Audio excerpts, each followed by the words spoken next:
Dear sir है senior journalist विजय त्रिवेदी जी, वरिष्ठ पत्रकार प्रेम कुमार जी और साथ ही अम्बेडकर विश्वविद्यालय के प्रोफेसर अभय दुबे जी। आप सबका सर बहुत बहुत स्वागत है CNBC आवाज पर। शेखर सर, आपसे शुरू करता हूं मैं। बाइट सुनी आपने, उसे स्पीच भी आपने दिन में पूरी डिटेल में सुनी होगी। राहुल गांधी जी की स्पीच से क्या टेक अवे निकला? बहुत गुस्से में है और उनका गुस्सा मणिपुर को लेकर है या उनकी अपनी स्थिति पर, अपनी पार्टी की हालत पर और विपक्ष की हालत पर है, या जो चीजें उन्होंने खोया है SPG प्रोटेक्शन से लेकर नेशनल हेराल्ड केस तक, उसकी वजह से है। और साथ में अभी जो उनकी रिलीफ मिली है, उनकी कन्विक्शन स्टे हुआ है, लेकिन उस पर भी उनको अंदर बहुत गुस्सा है। क्योंकि ज्यादातर मुझे लगा कि सब एक्सपेक्ट कर रहे थे कि बड़ा स्ट्रक्चर्ड अटैक होगा सरकार पे, बड़े प्रिपेयर्ड होके आएंगे। लेकिन बड़े अफसोस की बात है, क्योंकि आज पूरा इतना बिल्डअप किया गया था कि राहुल गांधी ऐसे भाषण देंगे, सरकार को ऐसी धोएंगे, ऐसे धोएंगे, फिर सरकार के पास जवाब नहीं होगी। ये सारा बिल्डअप हुआ। और कल ये भी कहा गया कि भाई कल इसलिए नहीं बोले कि तब तक नहीं बोलेंगे जब तक प्रधानमंत्री हाउस में उपस्थित नहीं रहेंगे, ये भी बताया गया था। लेकिन आज बोले। लेकिन पहले तो शुरू किए थे कि उनकी भारत जोड़ो यात्रा को लेकर उन्होंने क्या सीखा, कैसे अहंकार का पूरा अपना अहंकार कैसे मिट्टी में मिला दिया गया। ये सब सारे मुझे लग रहा था कि कहीं आध्यात्मिक एक प्रकार से आध्यात्मिक दृष्टि दे रहे अपने इवोल्यूशन का। लेकिन तुरंत कुछ समय बाद ही हमने देखा कि बहुत गुस्से में पहुंच गए और गुस्से में कई चीजें बोल गए, मुझे लगता है जो आने वाले समय में बीजेपी के लिए एक अम्युनिशन बनेगा। जैसे पहले उनकी तो ये थे कि हिंदुस्तान ने मणिपुर को मार डाला, फिर जाके भारत माता की हत्या हुई, और आप सब देश प्रेमी नहीं है, देशद्रोही है। लेकिन ये सारे चीजें इतने गुस्से में था, मुझे लगता है कि गुस्से में कई चीजें बोल दिए। ये जो हिंदुस्तान ने मणिपुर को मारा, उसको लेकर आपत्ति भी हुई सरकार की साइड से। और उसके बाद थोड़ा उन्होंने कहा नहीं भारत माता की हत्या, उस पर भी ये हुआ। आपने देखा होगा जैसे उनके भाषण समाप्त हुआ, स्पीकर ने भी कहा कि इस तरह की भाषण नहीं होना चाहिए। और लास्ट में जिस बात को आप कह रहे थे कि आप इस डिस्कशन में नहीं लाएंगे, जो फ्लाइंग किस वाला मामला, लेकिन मुझे लगता है कि वो फ्लाइंग किस मामला फिर हमें सबको याद दिला दिया कि 2018 में किस तरह वो जाके उनको हक किए थे प्राइम मिनिस्टर को। मेरा तो दूसरा सवाल है, देखिए आज जब राहुल गांधी वापस सदन में आए हैं, ये केवल उनकी पार्लियामेंट की री एंट्री नहीं थी। एक प्रकार से एक सीरियस रूप में भारत जोड़ो यात्रा से जो उबल के आए एक स्ट्रॉन्ग, कमिटेड, मैच्योर लीडर, अगर उसकी हम आज अगर खोज रहे थे कि उसका क्या कोई इंडिकेशन है, मुझे लगता है उसका इंडिकेशन नहीं लगा। बिल्कुल कोई इंडिकेशन नहीं था। ठीक है, जैसे पहले बोल रहे थे। आज आपने दूसरी बात भी जिक्र की, जो अदानी अमित शाह, आपने कहा कि सबने नोट किया होगा, क्यों एक नाम छोड़ दिया। तो ये सारे चीजों को मुझे लगता है कि देखिए जो कांग्रेस के अंदर भी मुझे लगता है कि कहीं ना कहीं एक डिसअपॉइंटमेंट होगा कि ठीक है, देखिए आजकल इस तरह की भाषणों की बहुत तारीफ होती है, भाई ऐसे बस सरकार को तो दो दिया ये दे, लेकिन कोई स्ट्रक्चर्ड डिबेट नहीं था जब वो कांग्रेस की तरफ से, विपक्ष की तरफ से मेन स्पीकर थे। और बाद में हमने शाम को देखा 2 घंटे जो अमित शाह का जो भाषण रहा, जो अमित शाह का पॉइंट पे पॉइंट, मणिपुर की इंक्लूडेड, कई चीजों पर, कई बातों पर बहुत प्रिपेयर करके आए थे। तो मुझे लगता है कि ठीक है, ये डिबेट से कोई आगे नैरेटिव सेट होगा नहीं होगा, जनता तक ये सारे बातें कितनी पहुंचती है वो अलग बात है, क्योंकि आगे जो चैलेंज है राजस्थान, मध्य प्रदेश, छत्तीसगढ़ और तेलंगाना है। लेकिन जो और दूसरी बात देखिए, लास्ट को जब अमित शाह जी की तरफ से एक अपील थी कि कम से कम पार्लियामेंट से एक अपील चला जाए कि मणिपुर लोगों को, दोनों समुदाय को, कुकी और मेइती को, उस पर भी कोई कांग्रेस ने कहा कि पहले ड्राफ्ट दिखाओ, अगर प्रधानमंत्री होंगे तभी हम कहेंगे, तभी इसको समर्थन करेंगे। तो ये सारे कुल मिला के देखा जाए, मुझे तो लगता है कि जहां सुई पहले अटकी हुई थी वहीं पर है आज। जी विजय त्रिवेदी जी, ये जो पूरी चर्चा हुई इसमें राहुल गांधी जी ने जो बात रखी भी, जो विजय जी शेखर जी कह रहे थे कि जब आप ये कह रहे हैं कि मणिपुर में भारत माता की हत्या कर दी गई, आप देशद्रोही हैं। राहुल जी खुद गए थे मणिपुर और वो अपने अनुभव भी बता रहे थे कि एक महिला को उन्होंने देखा, वो कांप रही थी, फिर वो बेहोश हो गए उनके सामने।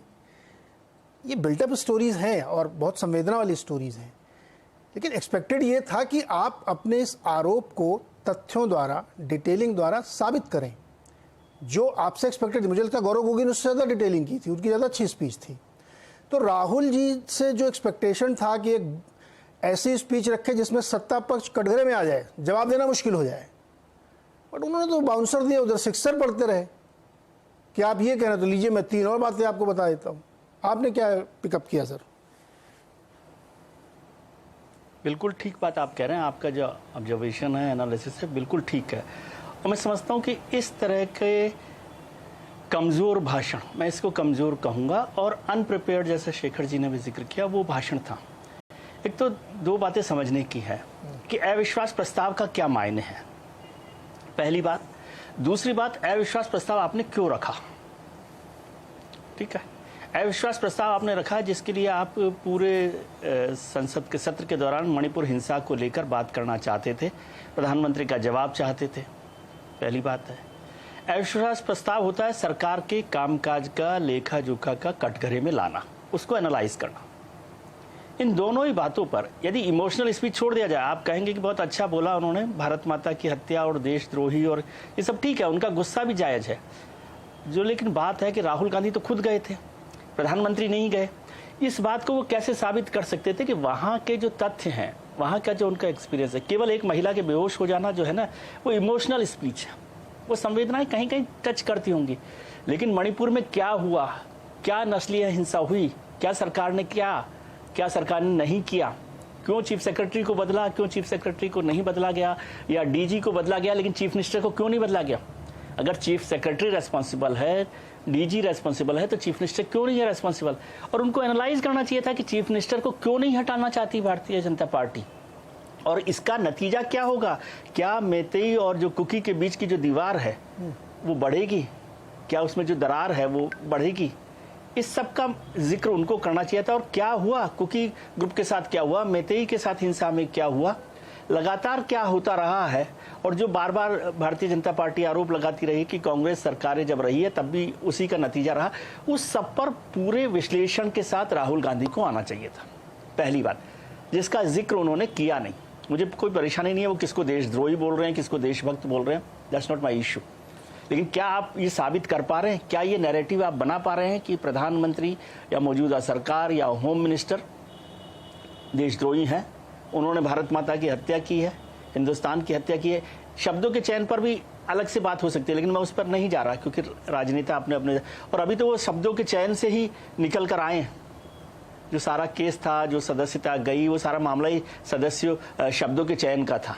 तो खासतौर से राजनेताओं को शब्दों के चयन पर भी ध्यान रखना चाहिए, लेकिन मैं उस पर नहीं जा रहा। मैं कह रहा हूँ फैक्ट्स पर कहाँ थे राहुल गांधी। दूसरी बात, अविश्वास प्रस्ताव जब 9 साल हो गए मोदी सरकार के, और इस सरकार के जो दूसरा कार्यकाल है उसमें भी अब 8 महीने बचे हैं, तो पूरा पॉइंट वाइज आपको एनालाइज करना चाहिए था कि ये सरकार कहाँ का, मणिपुर में ही नहीं, हरियाणा की हिंसा का जिक्र क्यों नहीं है, दिल्ली के दंगों का जिक्र क्यों नहीं है, महंगाई का जिक्र क्यों नहीं किया, बेरोजगारी का जिक्र क्यों नहीं किया। जो सरकार की योजनाएं, उज्ज्वला योजना में यदि उनको कोई खामी लगती है जिसका अमित शाह जिक्र कर रहे हैं, तो उसका जिक्र क्यों नहीं है। क्या हर घर में नल पहुंच गया है, क्या जो योजना है कि सबको अनाज बांटा जा रहा है वो योजना ठीक तरीके से चल रही है। तमाम तरीके की चीजें हैं, और प्रधानमंत्री से भी बार बार सवाल किया जाता है कि आपने मणिपुर क्यों नहीं गए हैं, लेकिन इनमें से कोई सवाल। और आपको याद हो कि लोकसभा में कांग्रेस के सबसे बड़े, मतलब सबसे पावरफुल नेता है राहुल गांधी। पहले चर्चा हो रही थी कि नैरेटिव बनाया जा रहा था कि वो गौरव गोगोई की जगह करेंगे, वहां भी कर सकते थे। हालांकि जो व्यवस्था है संसद की, उसमें जो अविश्वास प्रस्ताव का मूवर होता है वही पहले बोलता है, लेकिन वो चाहे तो वो दूसरे को भी दे सकता है, लेकिन वो आपने नहीं किया। और फिर एक और नॉन सीरियसनेस जिसे मैं समझता हूँ, हो सकता है आप की मर्जी हो, जैसे आप रहे ना रहे, आप पार्टी के उस प्रस्ताव पर चर्चा कर रहे हैं जो पार्टी ने मूव किया, कांग्रेस ने मूव किया, और आप अपना भाषण खत्म होते ही राजस्थान की यात्रा पर निकल गए।